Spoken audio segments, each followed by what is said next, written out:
Assalamualaikum warahmatullahi wabarakatuh. Perkenalkan, nama saya Dwikita Isana 128-17010. Pada kesempatan kali ini saya akan mempresentasikan tugas akhir saya yang berjudul Analisis Perbedaan Pola Kecepatan Angin Diurnal saat musim hujan dan kemarau dengan studi kasus di Hamba Praing, Pulau Sumba dengan dosen pembimbing yaitu Bapak Dr. Muhammad Rais Abdillah SSI MSc dan Bapak Faiz Rohman Fajari SSI MSI. Adapun outline yang akan dibahas pada presentasi kali ini adalah sebagai berikut. Saat ini pemenuhan kebutuhan energi di Indonesia masih didominasi dari sektor energi fosil. Seperti yang kita tahu, energi fosil cadangannya terus menipis dari waktu ke waktu. Selain itu, penggunaan energi fosil secara terus-menerus dapat memberikan dampak yang buruk bagi lingkungan.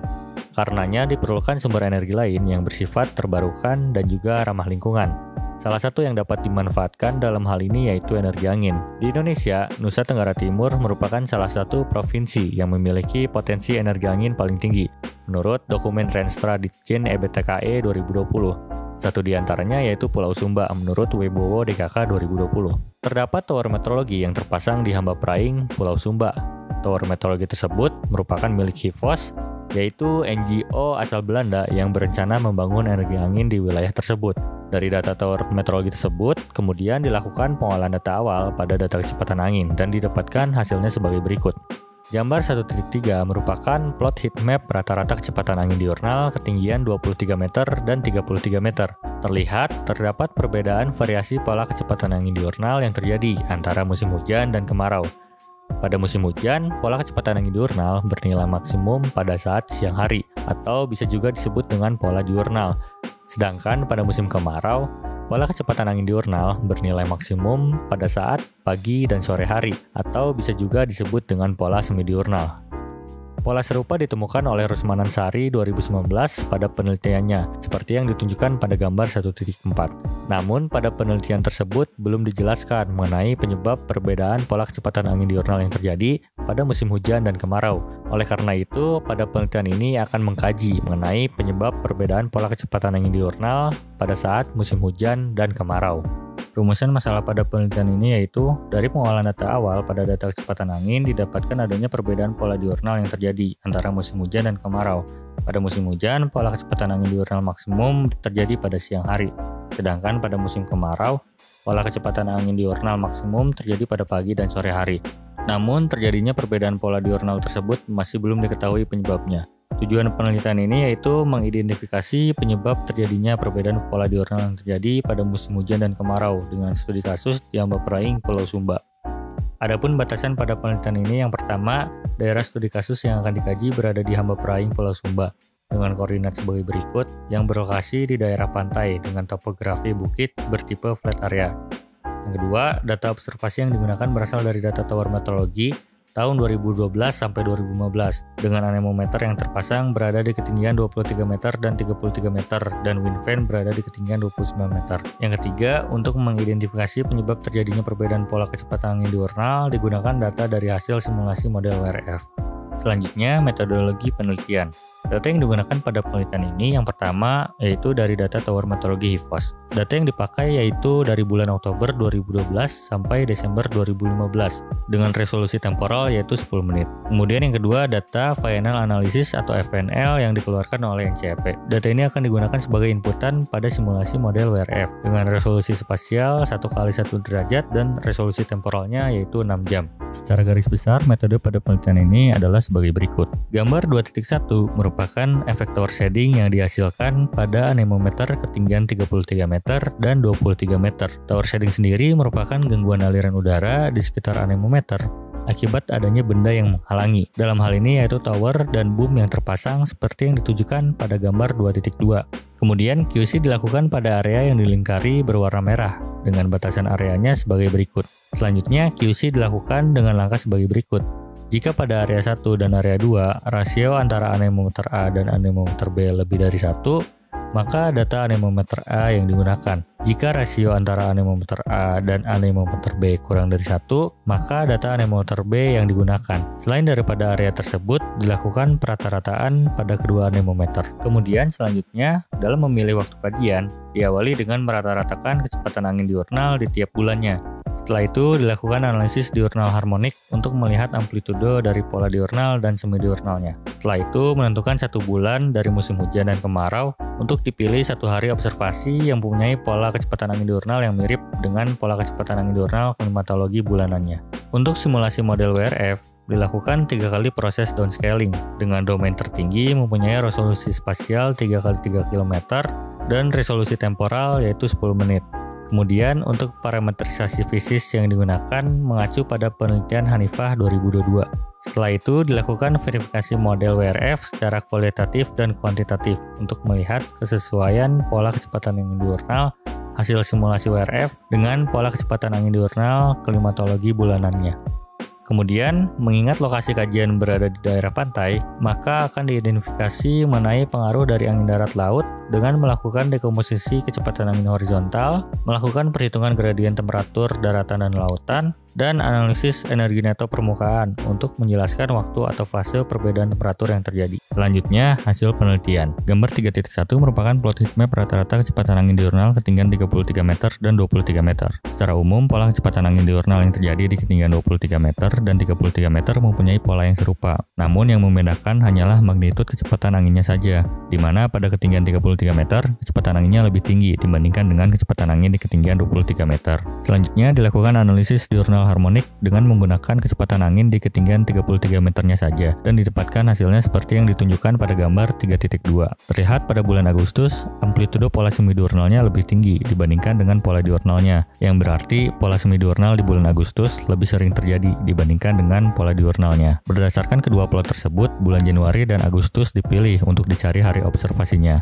Bulan Januari dipilih karena puncak kecepatan anginnya terlihat lebih jelas dibandingkan dengan bulan-bulan lain yang mempunyai pola yang serupa. Sedangkan bulan Agustus dipilih karena amplitudo pola semidiurnalnya lebih tinggi dibandingkan dengan pola diurnalnya. Dari pemilihan bulan tersebut, kemudian dicari hari observasi yang mempunyai pola yang mirip dan didapatkan hasilnya sebagai berikut.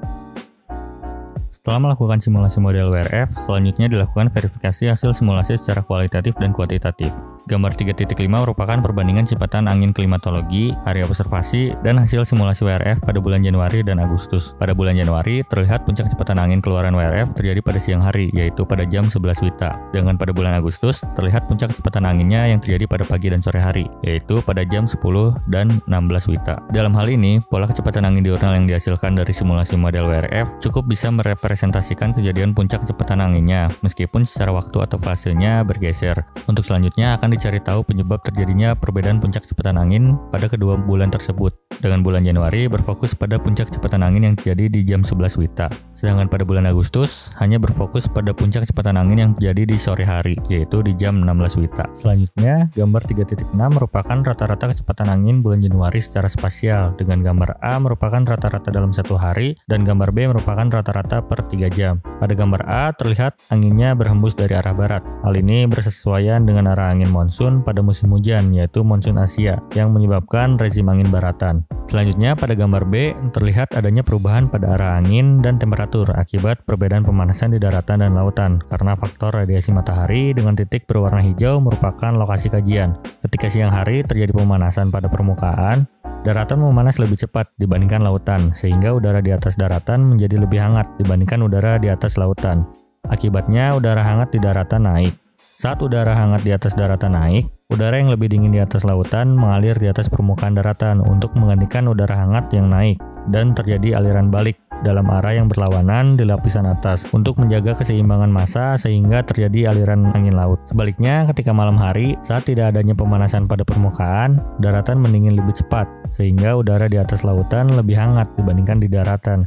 Akibatnya udara hangat di atas lautan naik, sehingga udara yang lebih dingin di atas daratan mengalir di atas permukaan laut, menggantikan udara hangat yang naik dan terbentuk aliran angin darat. Selanjutnya, untuk mengidentifikasi penyebab terjadinya puncak kecepatan angin, dilakukan dekomposisi pada kecepatan angin horizontal. Terlihat, pada saat terjadinya puncak kecepatan angin yaitu di jam 11 WITA, terjadi penguatan pada anomali kecepatan angin komponen V yang ditunjukkan dengan garis berwarna hijau pada gambar 3.7a dengan tanda negatif menunjukkan arah anginnya.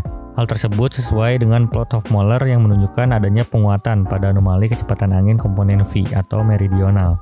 Kemudian pada saat terjadi puncak kecepatan angin tersebut, arah anginnya datang dari arah barat laut, yang menandakan sedang terjadi angin laut. Hal ini dikonfirmasi dengan plot vertical cross section yang menunjukkan struktur vertikal dari sirkulasi angin darat laut pada saat terjadi puncak kecepatan angin, yaitu di jam 11 WITA. Dengan garis panah berwarna biru menunjukkan anginnya datang dari arah laut, dan garis panah berwarna merah merupakan pembalikan angin ke arah laut, dan garis putus-putus merupakan lokasi kajian. Pembuatan plot of Mueller dan vertical cross section dilakukan berturut-turut dengan mengambil titik A dan garis B seperti yang ditunjukkan pada gambar 3.9. Kemudian apabila kita tinjau dari gradien temperatur daratan lautannya, seperti yang ditunjukkan pada gambar 3.11b, terlihat ketika beda temperatur antara daratan lautan mencapai maksimum, terjadi puncak pada kecepatan angin. Beda temperatur atau delta T daratan lautan tersebut dihitung dengan pengambilan domain daratan dan lautannya mengacu pada plot Hofmüller yang ditunjukkan pada gambar 3.10.